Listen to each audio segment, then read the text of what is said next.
Hello again, I'm John Turzak, and this little cooking lesson is about how to make boiled corned beef. Corned beef, of course, in this particular case is going to be made with beef brisket. And what I have here in front of me is what they call the point of the beef brisket, which is the fattiest section of the brisket. There's the flat section, which I'm using to make a braised version of the corned beef today.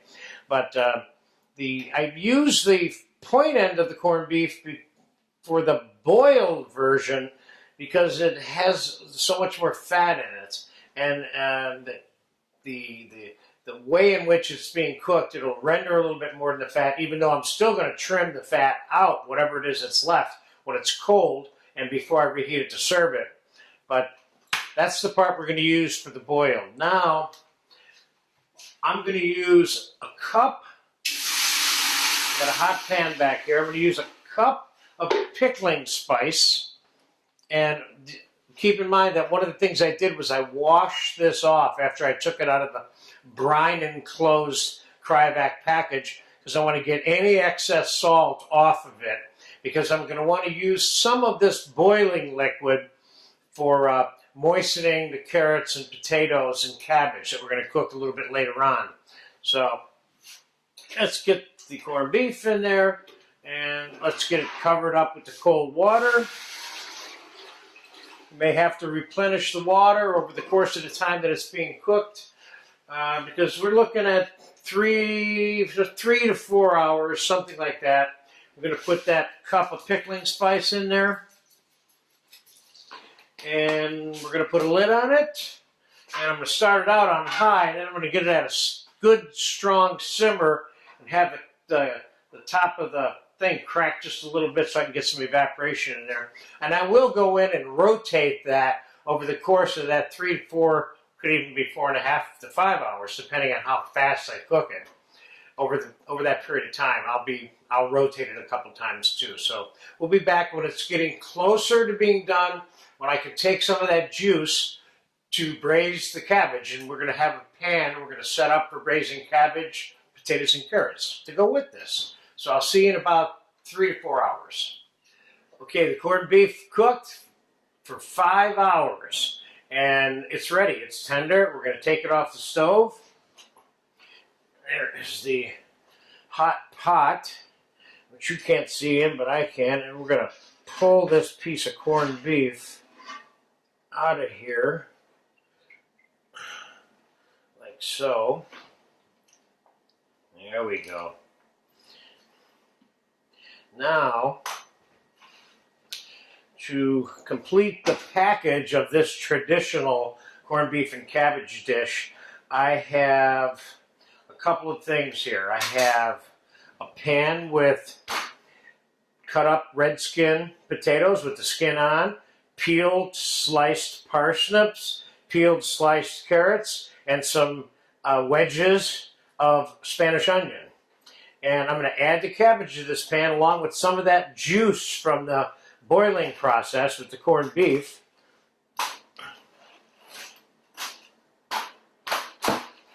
Now, normally when I braise the cabbage, which is what we're going to do, we're going to put this in the oven and let them all cook together until they're done.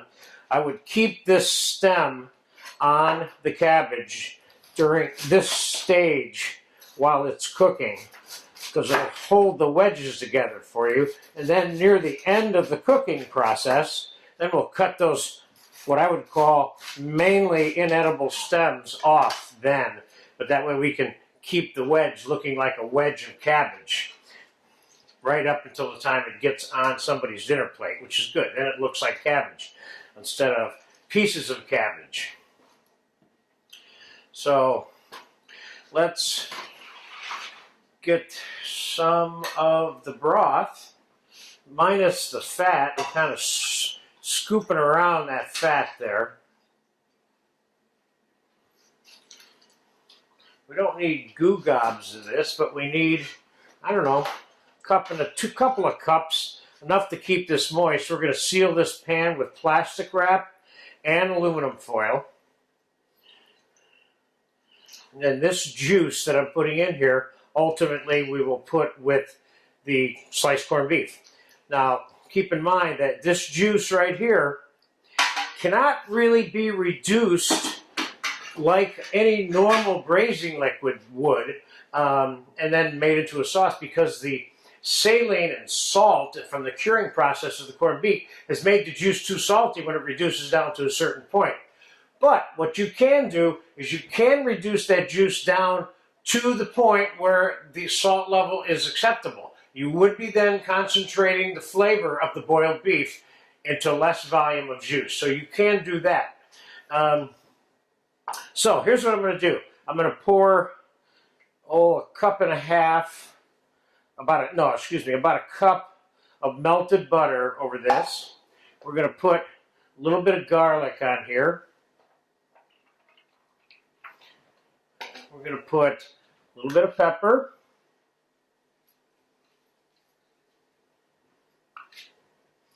And we're going to put a little bit of salt. I got a couple of lemons here. I'm just going to squeeze this on here like this and just throw the lemons in, so they can be part of the whole raising of this vegetable process. Just put a little bit of salt on here.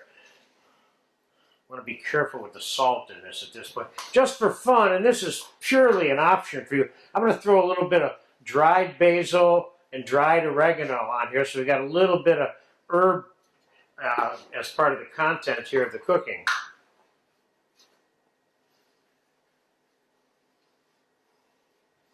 Okay, that looks good to me. Now, what I'm going to do is, while this is cooking, I'm going to cool the brisket in the fridge so it'll be cleanable and sliceable. Remember, this point part of the corned beef needs to be cut and the fat needs to be trimmed out of it. It's the only time you don't do that is when you're using the flat end of the corned beef. So let's get this wrapped up. Put a little bit of plastic first.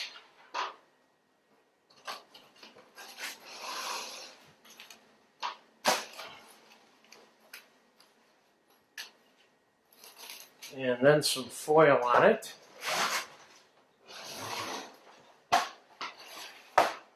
Plastic kind of seals it up.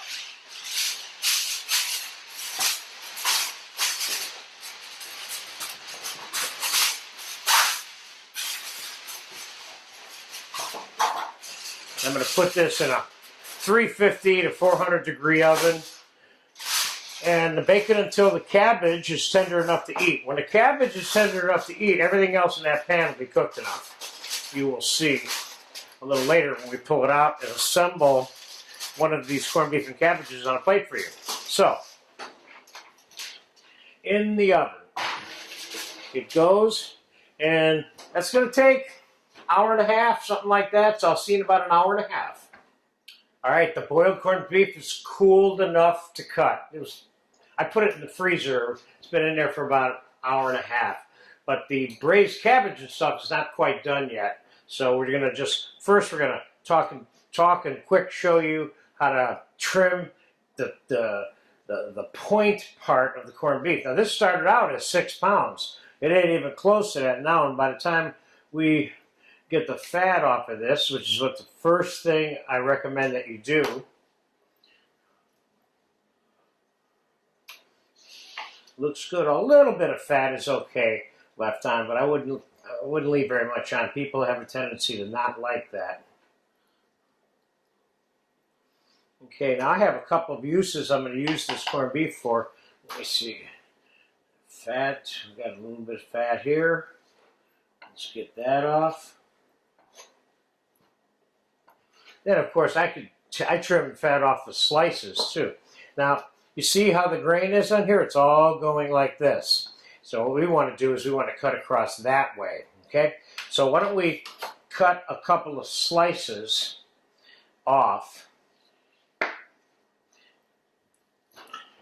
Now the point end of the corned beef also has fat in the middle. It's almost like it's 2 pieces of meat sandwiched over some fat.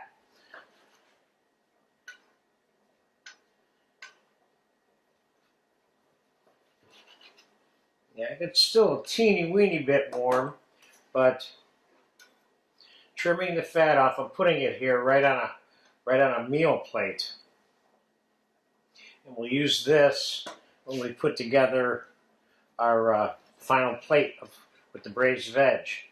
I'd say that's enough for a meal right there. So when the braising vegetables are done, we'll come back. We'll finish off a little bit of those and get them on the plate. This is the simple, easy Americana boiled corned beef, don't forget, okay? I'm going to use this for something else. And you'll have to find out about that in some other video. All right, we'll be back when the vegetables are done braising. Okay, it took about an hour and a half to cook the vegetables, and they are cooked. I just took them out of the oven a few minutes ago. As you can see, they're still steaming hot. And let's get a little bit of this on the plate. These onions look good. Let's start with a piece of cabbage. Remember what I told you about cleaning the wedge after it's cooked? There you go. Now we have a piece of cabbage left to put on the plate that looks like a wedge of cabbage, okay? And let's put a little bit of the parsnip over here. Let's put a little bit of the carrots. Now this is about as traditional as you can get in terms of St. Patty's Day type food.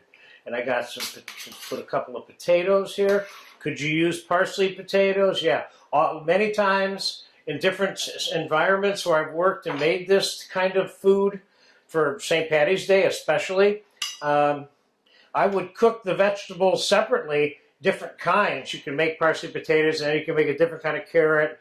You can braise the cabbage one way, do the onions a different way, and bring them all together on the plate. This is a consolidated version of what I've done a lot of, actually. So we'll take a nice wedge of that onion and put it on there. And let's get some of this juice, because you need juice. I reheated that corned beef on a plate just before we opened up this little shot right here. And I also made some fresh whipped horseradish cream, which I'm suggesting as one option for serving on the side, which is right here. I made a video of how to make that for you also. A little bit of chopped parsley. Now, could you put horseradish sauce on the side? Yeah, I have a video for horseradish sauce that goes perfectly with this dish at all. Traditionally, the boiled version is served with juice, or some of the juice from the boiling liquid. So there you have it, a St. Patty's style traditional American corned beef and cabbage dish. Ooh, you know we're going to eat this soon.